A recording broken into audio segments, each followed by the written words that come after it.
Mari kita berjuang, bergotong royong untuk menjadikan Indonesia menjadi Indonesia bangsa pemenang. Karena kita sekarang sedang dijajah sebenarnya. Kita sekarang sedang ada pihak-pihak yang punya kepentingan. Kalau kita tidak bisa menjaga itu semua, nggak bisa mengantisipasi, Indonesia akan menjadi negara yang kalah. Tinggal nama. Dan akhirnya NKRI Pak harus harga mati. Itu tidak boleh ditawar-tawar.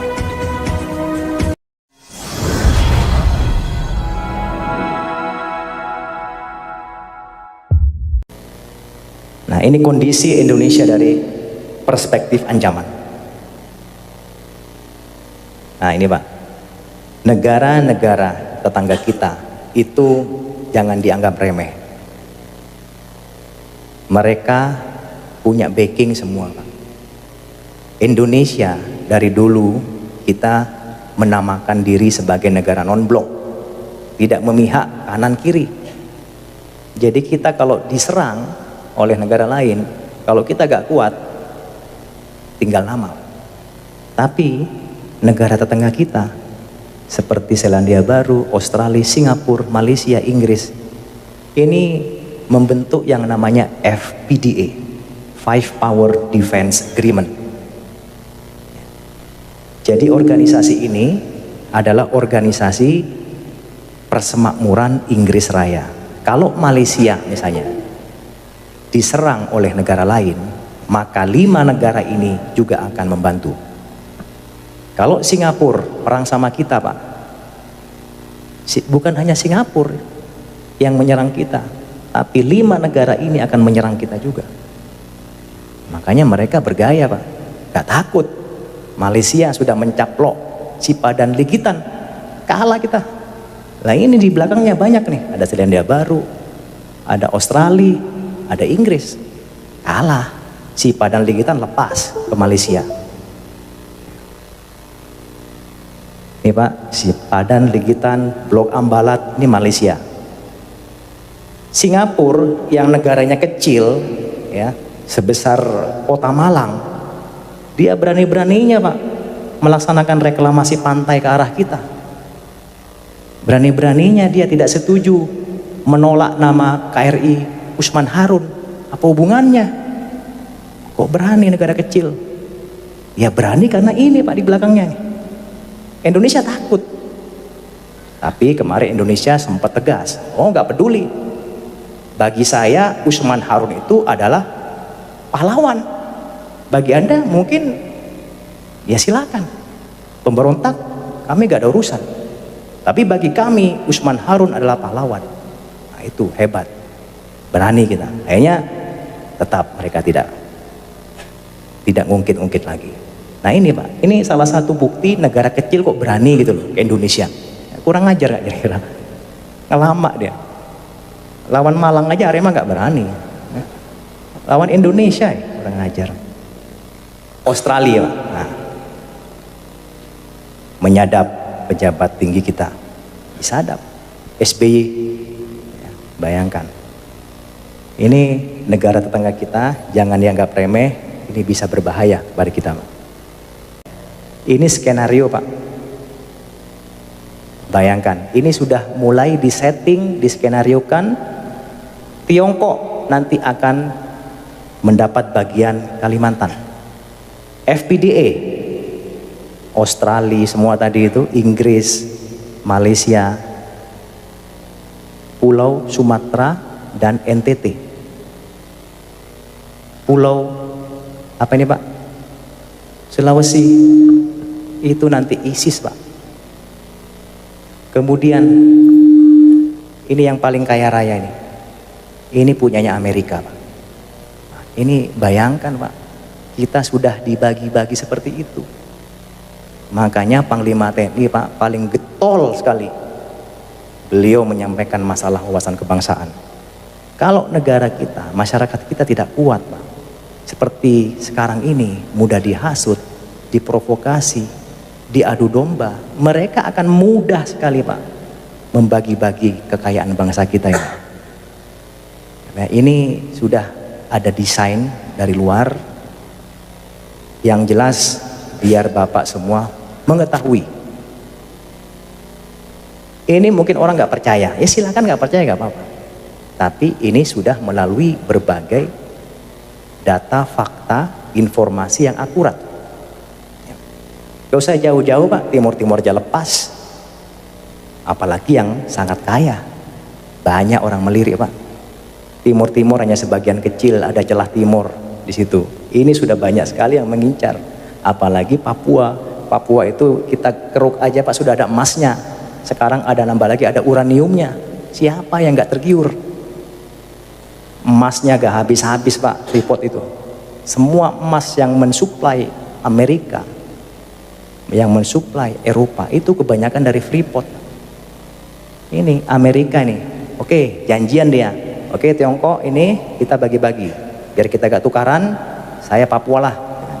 Anda ya udahlah Kalimantan aja, lumayan tuh banyak ininya, banyak ladangnya, banyak kebunnya. Kemudian FPDA, ya wis. Jawa nih belum nih. Jawa karena masih kuat orangnya. Jawa masih belum berani dia. Tapi sudah ada Pak. Mungkin Jawa nanti jadi negara sendiri mungkin. Mereka diambil oleh Amerika. Karena kan Jawa ya mungkin negara Jawa nanti. Tapi kita Pak, kita harus berdoa semua agar supaya ini tidak terjadi. Bagaimana caranya Pak? Kalau gak kita antisipasi, kita tinggal nunggu bom waktu aja Pak. Ya, the end habis sudah tinggal nama seperti Sriwijaya dan Majapahit. Saya tanya Pak di sini, apakah Bapak menjamin 10-20 tahun ke depan Indonesia masih utuh? Menjamin nggak? Nggak ada yang menjamin Pak. Apakah NKRI masih utuh? Nggak ada yang menjamin. Uang Timur-Timur lepas, sudah bukan NKRI lagi, itu kurang satu dah. Nanti lepas-lepas semua tinggal negara Jawa. Ya udah, kita-kita aja di sinilah. Ya kan? Ini Pak. Kalau gak diantisipasi dengan baik, bisa terjadi Pak. Tidak ada yang tidak mungkin. Seperti dulu waktu masyarakat zaman Sriwijaya maupun zamannya Majapahit, oh gak mungkin Majapahit lepas hancur, kita kuat kok. Negara asing gak mungkin berani ke sini. Kita punya pasukan, bala tentara yang sangat hebat. Gak ada yang menyangka. Tapi negara asing lebih pintar Pak, diadu domba, diprovokasi, hancur dengan sendirinya. Sama, kita sekarang dalam proses seperti itu Pak. Kita diadu domba, kita dihasut, kita diprovokasi, di media sosial dibikin informasi yang ngarang-ngarang. Akhirnya kita terhasut, kita marah, berantem, mereka senang Pak. TNI Polri berantem, wah senang mereka. Wah, TNI-nya udah mulai sama polisi sudah berantem nih, wah senang. Wah, umat Islamnya ini sudah mulai berantem nih. Wah, bagus, senang. Oleh karena itu, Bung Karno pernah mengatakan, Pak, perjuanganku lebih mudah karena mengusir penjajah. Tapi perjuanganmu akan lebih sulit karena melawan bangsamu sendiri. Berbicara masalah PKI, Pak ya. Saya sudah menyampaikan tadi, itu semua ada invisible hands. Ada desain dari luar. Cuman yang saya sampaikan tadi adalah dampaknya Pak. Artinya Indonesia ini ke depan itu akan dibagi-bagi Pak oleh negara yang punya kepentingan. PKI itu salah satu dari proxy war mereka. Ya Pak ya. Tadi saya bilang tadi di sana ada Tiongkok kan, Cina. Mengambil apa tadi Pak? Apa? Kalimantan. Nah, ya disitulah mereka Pak menyebarkan proxy war-nya menggunakan invisible hand-nya. Salah satunya ya PKI tadi. Jadi itu merupakan desain yang kalau kita berpikir itu belum sampai pikiran kita Pak. PKI itu sengaja memang sekarang gambirkan lagi. Tujuannya apa? Yang tadi itu. Tiongkok punya kepentingan kepada bangsa Indonesia.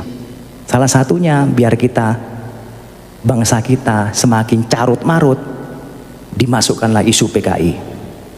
Dibuatlah PKI akan tumbuh lagi. Memang akan tumbuh betul. Kenapa?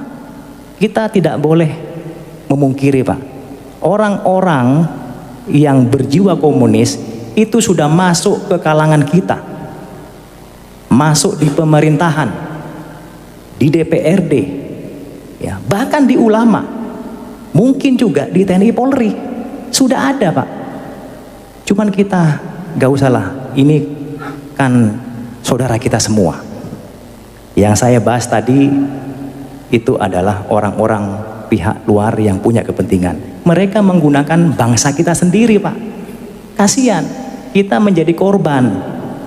Jadi kita komunis ini menggunakan orang-orang Indonesia sendiri untuk masuk ke berbagai kalangan. Tujuannya apa? Misalnya dia masuk di pemerintahan, misalnya dia masuk di DPRD, sudah ada deal-deal. Nanti kalau Anda menjadi anggota dewan, kalau Anda menjadi pejabat Pemkot, tolong buat kebijakan yang menguntungkan saya. Nah, itu sudah deal-dealnya, Pak. Ya mungkin Bapak lebih tahu lah, gak usah saya bahas lebih lanjut, nanti tidak elok. Ya, itu sudah ada deal-dealnya. Jadi sengaja menggunakan pihak-pihak orang kita sendiri. Memang itu sudah ada, Pak, tapi semua itu desain yang lebih besar yang saya lihat tadi, itu ada dari negara-negara yang punya kepentingan. Saya kira itu, Pak, ya. Terima kasih.